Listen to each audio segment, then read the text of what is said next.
Dunchbags, what's going on? It's Landon Remixes here, and it is time for, finally, the debut album from Dion Timmer, Enter Achroma. Dion Timmer is a Dutch DJ and producer who broke onto the scene around 2015 thanks to collaborations with Excision on his sophomore album, Codename X, including the songs Out of Time and Interstellar.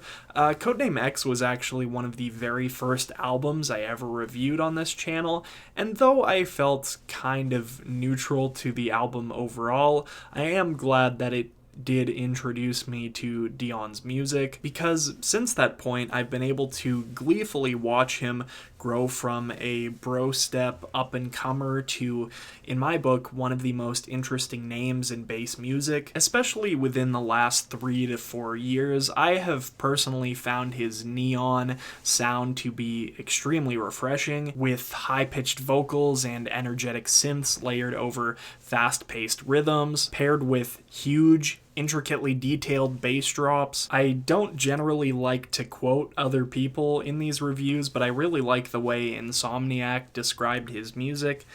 Bright, glowing lines shimmer through dark and hazy atmospheres in the futuristic world of Dion Timmer. And though Dion is one of the few bass music producers that I listen to pretty consistently, and also generally look forward to hearing releases from every single time, I can't honestly say I haven't had problems with his music in the past, or that every single thing he works on is an absolute hit. Panic, the original, more bro-steppy one, not the VIP. Leave with Luma, with the super out-of-key vocals, always gets to me. Very Extra, the title track off of his last double EP, and I generally wasn't really that crazy about the EP he did with Excision either. And while we're on that subject, I want to say that I think because so many of Dion's foundational tunes were collaborations with Excision, I think he spent way too much time being under Excision's wing, kind of being his lapdog, opening for Excision on tour, releasing music on his record label, Rotten Recordings, releasing a collab with him here and there, a couple times on every album. I also feel like a vast majority of Dion's fan base overlaps with that of Excision.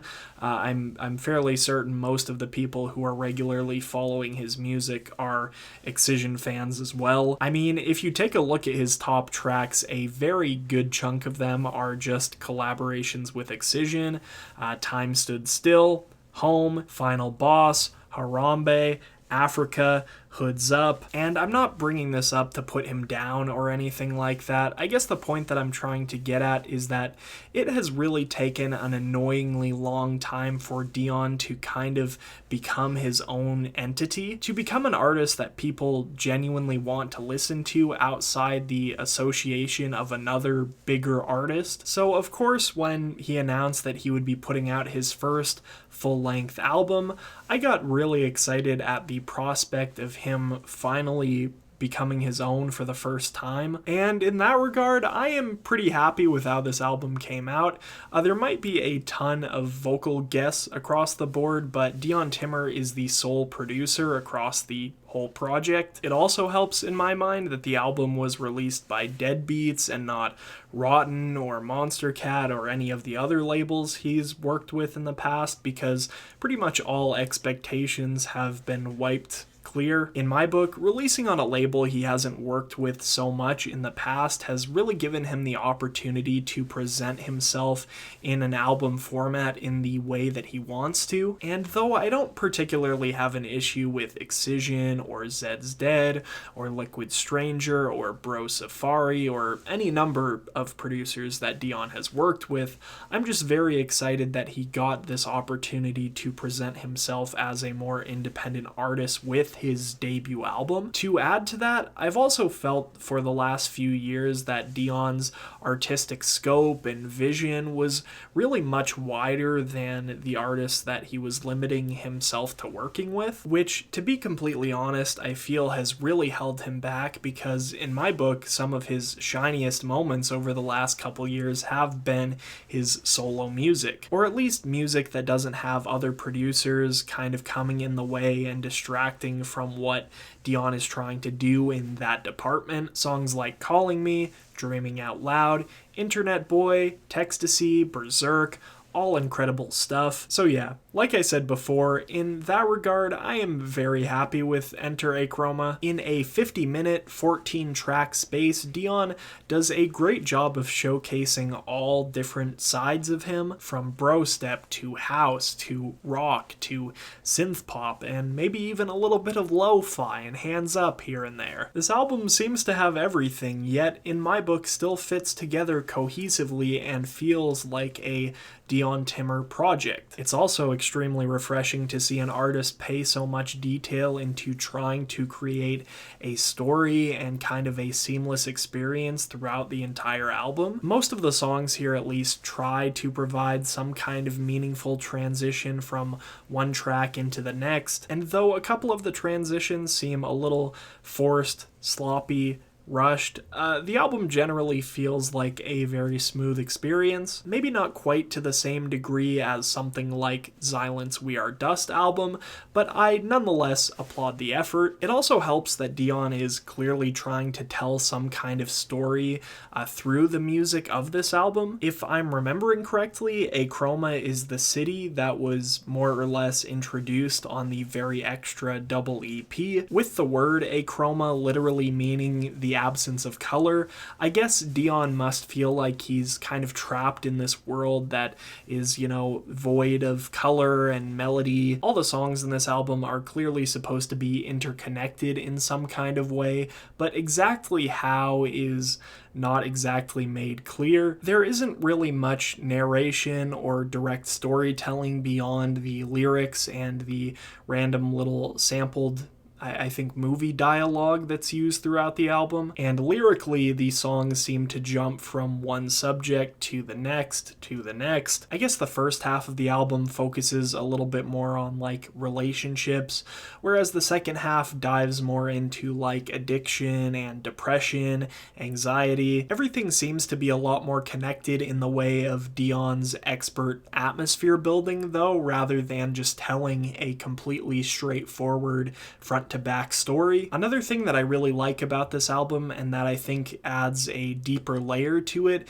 is that the songs aren't just interconnected to each other, but rather the Dion Timmer catalog at large. A lot of these songs, if not all of them, contain at least one reference to another song in the Dion Timmer discography, regardless of label. For example, the very first track on the album, Vertical, featuring the Arcturians, has little samples of a couple other Dion Timmer tunes. It has like the little clickety-clack keyboard sound from Tecstasy, as well as the dialogue, kind of pitched down though, from Endlessly Playable Dynamic Sounds, which was also an intro track for the Very Extra double EP. Another touch that I really liked is right at the very end of Torn Up, right before it gets into the I'm So Sorry collaboration with Micah Martin. There's a little incoming message sample, which was also used on Dion's last collaboration with Micah Martin, Internet Boy. And another thing that I think is kind of interesting across this album is that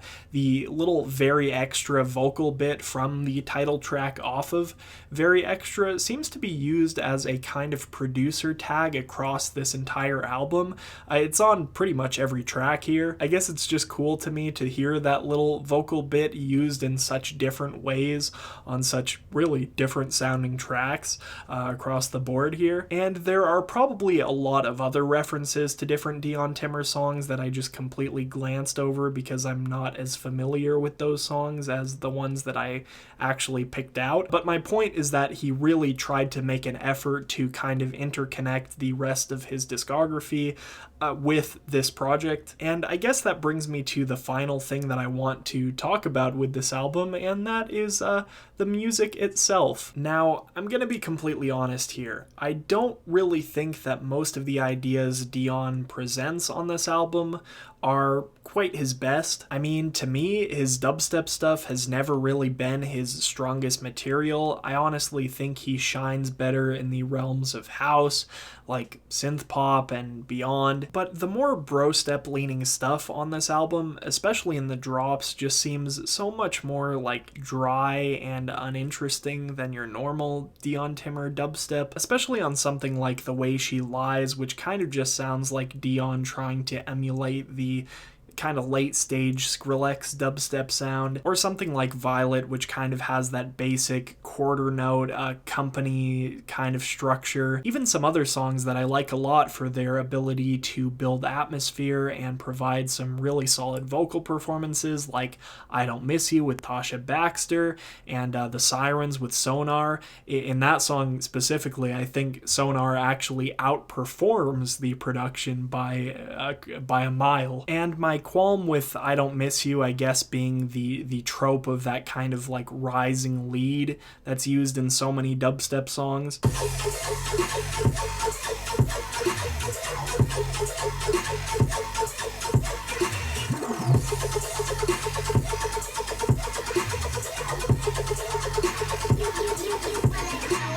There were really only a couple drops on this entire album that just absolutely floored me, really the main one being Sandman Sleeps, which to me kind of feels like a heavier, more festival-friendly G. Jones kind of tune.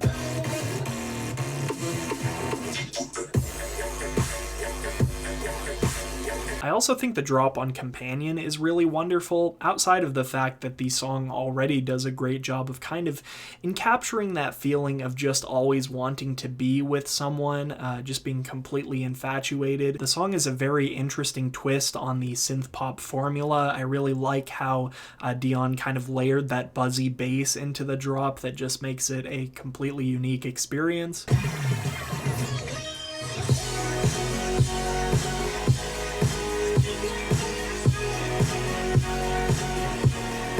It's just like a total blast of euphoria all at once. I definitely wish Dion would do more music kind of in this vein. Midnight Zone is another one from this album that I really enjoy all the way around. The drop is super interesting. It really catches you off guard the first time you listen to it because it's kind of more minimal, but similarly to something like Calling Me, I think Dion does a great job of kind of taking a minimal sound and adding some unique textures into the mix to kind of make it more interesting. Also helps that the rhythm of the drop reminds me a ton of High Friend, the tune that Deadmau5 did with MC Flipside, which was one of my early favorites from Deadmau5 back when I was first getting into him. The song also has that kind of classic house flair to it, which is greatly helped by the vocals from Devin Dalgarno, who kind of sounds like she's going for a little bit of that, maybe that Robin S kind of soulful house music singing that used to be, you know, a lot bigger back in the 90s. And though I don't think her voice is anywhere near as strong as someone like Robin S for a song in this style, I think she does a good job for what it is. On Everything to Me in all caps, we get probably the best instance of Dion's neon sound with the high-pitched vocals, a little bit of like a hands up type of fake out / breakdown that goes into another drop, and then of course an ultra heavy drop, which is pretty much just signature Dion Timmer. And then beyond that, you've got songs like Sanctuary, which take on a little bit more melodic flair going into the drop, which reminds me a lot actually of some of his foundational tunes, but maybe even a little bit of an improvement on that type of sound, because I don't remember enjoying any of his early stuff quite as much as this song. I Know You're There with Azuria Sky is a nice little break between all the chaos of this album, a nice little quiet moment that brings it back and lets us know that Dion's got his kind of more ballad-like emotional side. But honestly, out of the collaborations that he's done with Azuria Sky thus far, I think this one is probably the weakest. It's good for what it is in the context of the album, but idea-wise it feels just a little bit dry. The sequencing of Torn Up with Sullivan King and I'm So Sorry with Micah Martin I think is one of the coolest kind of movements on the album. With Torn Up being more dark and angry, kind of feels like lashing out after having your heart broken or something like that, and then I'm So Sorry is just straight up like depressing. It's such a sad song. Really kind of gives off that vibe of someone mentally at their lowest of lows, you know, downing alcohol and pills and just feeling completely hopeless.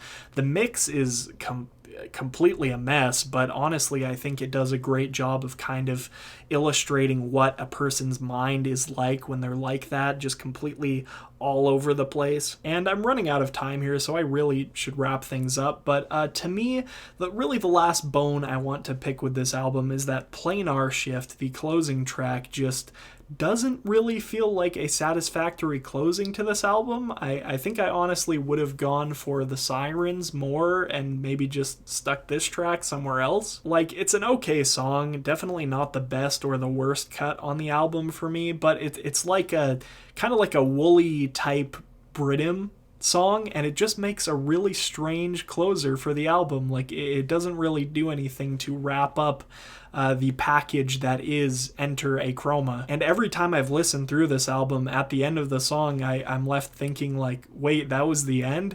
I'm still caught off guard by it, which in another way makes me think that there might be like some kind of part 2 or follow-up that kind of continues what Dion is trying to do on this album, because if there isn't something like that, or if there, isn't another project to, continue that kind of flow that he was going for with the album, then I'm just going to be very confused. But yeah, like I said, I really should be wrapping things up, and I can't really say much more about this project without just hyper focusing on every little detail of this album, and I really don't think that's helpful to anyone, because ultimately the thing that makes this album such a good listen is Dion's atmosphere building, his ability to kind of put all of these tracks together while simultaneously providing listeners with a really solid sampling, I suppose, of his abilities across the board, from, the sounds of his early days to the more neon stuff, to the newer, more experimental and the kind of synthwave leaning stuff as well. It feels to me like Dion really understood the ins and outs of what makes a debut album when he went in to make this project. And even though most of the ideas on this project, in my book, don't really come close to his best material, I think it's a great project for what it is. Of course, I'm not absolutely head over heels for this album, but I definitely recommend checking it out, especially if you need a good place to start with Dion's music, because if nothing else, Enter Achroma is a great presentation of what makes Dion Dion. For Enter Achroma, I am feeling a strong 7.5 out of 10. As always, if you guys haven't listened to this album yet and you'd like to, I have the Spotify link down in the description below. And if you have already listened to this album, make sure to let me know what you think down in the comments section. If you haven't yet, make sure to consider hitting the subscribe button. And if you enjoyed this video, please leave me just one like. Just one. Anyway, I'm Landon Remixes, and I'll see you guys next time. Peace.